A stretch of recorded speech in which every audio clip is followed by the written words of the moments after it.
মিনিটে একটা ঘটনা বলে দিয়ে যাই। আল্লাহ নবী মুসা আলাইহিস সালামের নাম আপনারা শুনেছেন, শোনেননি? পয়গম্বর কারুনকে যা বলে, কারুন তোর যাকাত দিতে হবে। কারুন ডেকে বলে, মুসা নবী আমি যাকাত দিতে পারবো না। আল্লাহর পয়গম্বর ডেকে বলে, কারুন রে যাকাত না দিলে যাকাত আদায় করা হবে। আল্লাহু আকবার বলবেন না? এই কথা যখন বলেছেন মুসা নবীর মাথার টুপি ভেদ করে চুল খাড়া হয়ে গেছে। আল্লাহু আকবার বলেন। তাহলে রাখছে না রাগেনি? মুসা নবী রেগে গেলে মাথার টুপি ভেদ করে চুল খাড়া হয়ে যায়। আল্লাহু আকবার বলেন।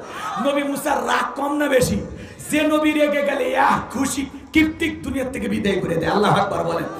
সেই নবী যখন রাগ দেখাইছেন, কারণ তখন ডেকে বলে, মুসা রাগ করার দরকার নেই, যাকাত কত দিতে হবে আমাকে একটু বলেন। পয়গম্বর ডেকে বলে, দিতে হবে 2.5%। কারণ ডেকে বলে, আমাকে একটু সময় দেন, হিসাব নিকাশ করে দেখি কত টাকা যাকাত দেবে। আল্লাহর পয়গম্বর চলে গেলেন। এই কারণকে আল্লাহ পাক এত সম্পদ দিয়েছিল, 70টা উট লাগতো চাবি বহন করতে। চাবি যদি এত হয় তালা কত, আর তালা যদি এত হয় সিন্ধুকে মাল কত, ছোট মাথায় ধরবে না। কথা কয় না? এইবার কারণ হিসাব নিকাশ করে দেখে বাজার এত পরিমাণে যাকাতের টাকা আসছে, কয়েক হাজার কর্মচারী দিয়া দিনের পর দিন রাতের পর রাত যাকাতের টাকা দিলেও যাকাত দিয়া শেষ হবে না। এমনি তো কৃপণ পায়ে স্যান্ডেল দেয় না, ক্ষয় যাবে বলে। ভালো করে বুঝবেন, গায়ে জামা পরে না ছিঁড়ে যাবে বলে কৃপণ আছে না নাই? জোরে বলেন আছে না নাই? এত বড় কৃপণ এত পরিমাণে যাকাত দিতে পারবে না। সে কি করলো জানেন? এলাকায় একটা 2 নাম্বার মহিলা ছিল, নাম হলো সবদা। এই সবদা নামের পতি তার কাছে যা বলে, সবদা রে 2 বস্তা টাকা তোরে দেবো, অ্যাডভান্স হিসাবে 1 বস্তা টাকা আজকে দিয়ে দিলাম, আর সাক্ষী দেওয়ার পরে আগামী কালকে আর 1 বস্তা টাকা দেব।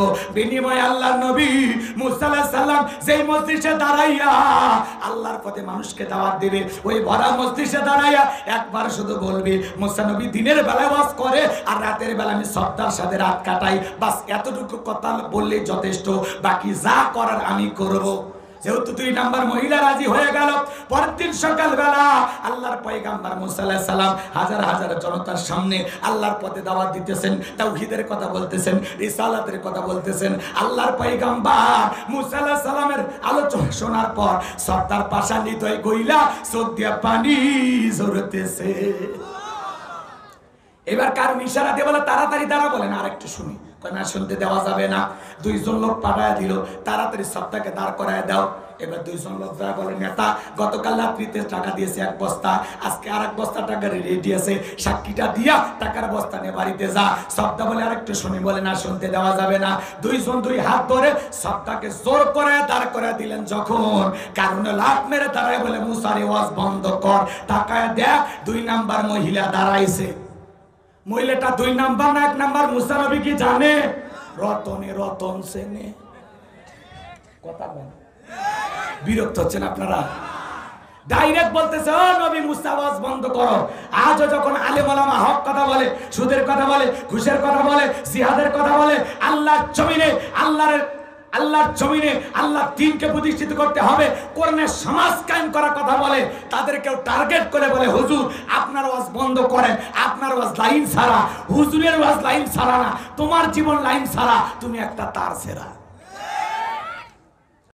আল্লাহর পয়গম্বর মুসা আলাইহিস সালামের বিরুদ্ধে মহিলা দাঁড়িয়ে গেছেন। কার অনুরোধে? কারণের অনুরোধে। কথা কি বুঝতে পারছেন? এইবার মহিলা যখন দাঁড়িয়ে গেছেন, কারণ ডেকে বলে, এই আল্লাহর পয়গম্বর ওয়াজ বন্ধ করো। তাকায় দেখো 2 নাম্বার মহিলা দাঁড়াইছে। আল্লাহর পয়গম্বর অবাক হয়ে কারণের কথা শুনতেছে। এবার সবটা বলতেছে, কারণ তুমি বসো, আমি যেহেতু দাঁড়িয়েছি বলার জন্য আমাকেই বলতে দাও। এবার সবটা ডেকে বলে, ও দেশের জনগণ শোনো দিয়া মন, আমি জীবনে কোনোদিন আল্লাহর নবী মুসা আলাইহিস সালামকে দেখি না। আজকে মুসা নবীর আলোচনা শোনার পর আমি সিদ্ধান্ত নিয়েছি আর খারাপ কাজ করব না, অশ্লীল কাজ করব না, আমি তওবা করে ঈমান গ্রহণ করব। আলেমদের ওয়াজের মাধ্যমে বেনামাজি নামাজি হয়ে যায়, সুদখোর ঘুষখোর ভালো হয়ে যায়, বেপরদায় চলা মা বোনেরা পর্দা করে, দাড়ি কাটা যুবকটা দাড়ি রাখে, ওজনে কম দেওয়া মানুষটা ভালো হয়ে যায়। কথা কোন ঠিক কিনা? আমার ভাইয়েরা, লম্বা হবে, লম্বা করবো না, সংক্ষিপ্ত কথা বলে দেওয়া যায়। এবার সন্তান থেকে বলে এ কারণ কেন লাফালাফি করে। গতকাল রাত্রিতে কারণ আমার বাড়িতে গিয়েছিল, আমাকে 1 বস্তা টাকা দিয়েছে, আর 1 বস্তা টাকা সাক্ষী দেওয়ার পরে দিবে, বিনিময়ে আমাকে এই কথা বলতে হবে মুসা নবী দিনের বেলা বাস করে আর রাতের বেলা আমি সন্তার সাথে রাত কাটাই। কিন্তু আপনাদেরকে সাক্ষী রেখে বলতেছি মুসা নবীর চরিত্র ফুলের চাইতেও পবিত্র। ওই কারণ হলো আমি সন্তার নিয়মিত ভক্ত। জোরে কন্যা উজুবিল্লাহ। কষ্ট পাইছেন মনে হয়? তাহলে বাজান গো আমার, যে গর্ত করেছে নিজের গর্তে নিজেই পড়েছে। ওয়া মাকারু ওয়া মাকারাল্লাহ ওয়াল্লাহু খায়রুল মাকিরিন। আল্লাহু আকবার। যে ষড়যন্ত্র করেছে এর ষড়যন্ত্রের জাল ছিন্ন বিচ্ছিন্ন করে দিলেন কে? আল্লাহ। যেই মহিলাকে কন্টাক্ট করেছে টাকা দিয়া নবীর বিরুদ্ধে সাক্ষী দেওয়ার জন্য, সেই মহিলা উল্টো সাক্ষী দিয়ে দিল এবং গোপন ষড়যন্ত্রের জালটা জনগণের সামনে উন্মোচন করে দিল। এইবার ভাইয়েরা আমার, আল্লাহর পয়গম্বর মুসা আলাইহিস সালাম ডেকে বলে আল্লাহ চাইতে গেছিলাম যাকাত, আর আমার বিরুদ্ধে এত বড় ষড়যন্ত্র মেনে নেওয়া যায় না। আল্লাহ গো আপনি জমিনকে ওয়াদা দেন, জমিন যেন কারণের সম্পদ সহ কারণকে গ্রাস করে ফেলে। আল্লাহ দোয়া মঞ্জুর করলেন। কারণের ধন সম্পদ সহ হাঁটু পর্যন্ত গেছে জমিনের ভিতরে, বলে দেহে শক্তি আছে উঠতে পারবো। মাথা পর্যন্ত গেছে, বলে দেহে শক্তি আছে উঠতে পারবো। এইবার যখন গলা পর্যন্ত জমিনের ভিতরে চলে গেছে, আল্লাহর পয়গম্বরকে অনুরোধের ভাষায় ডেকে বলে ও আল্লাহর নবী মুসা, আমার ধন সম্পদ যা আছে সব তোমার আর তোমার আল্লাহর, তুমি নিয়ে যাও, আমার জানটা ভিক্ষে দাও। আল্লাহর পয়গম্বর ডেকে বলে আল্লাহুস সামাদ, আমার আল্লাহ অমুখাপেক্ষী, তিনি কারো মুখাপেক্ষী নন। আল্লাহ সবাইকে দিয়ে যান, আল্লাহ কারো কাছ থেকে কিছু নাই না। কারণ রে তোর ধন সম্পদ সহ জমিনের ভিতরে চলে যা, আর পৃথিবীর ইতিহাসে সাক্ষী থাক তোর মতো যারা যাকাত না দিয়ে সম্পদ জমা রাখবে, কঠিন কিয়ামতের ময়দানে তুই কারণের কাতারে দাঁড় করে আল্লাহ তাদেরও বিচার করবে। কথা ঠিক কিনা? এজন্য সূরা তাওবার ভিতরে আল্লাহ পাক বলেছেন যারা স্বর্ণ রূপা টাকা পয়সা ধন সম্পদ জমা রাখে, আল্লাহর রাস্তায় হিসাব করে খরচ করে না, যাকাত দেয় না, তাদের জন্য রয়েছে আযাবের সুসংবাদ। আপনার এই সম্পদ, যাকাত হলো মালের ময়লা, যাকাত হলো আপনার সম্পদকে বৃদ্ধি করে। যাকাত দিলে ধনী ধন কমে না বাড়ে? বলেন বলেন বলেন, কমে না বাড়ে?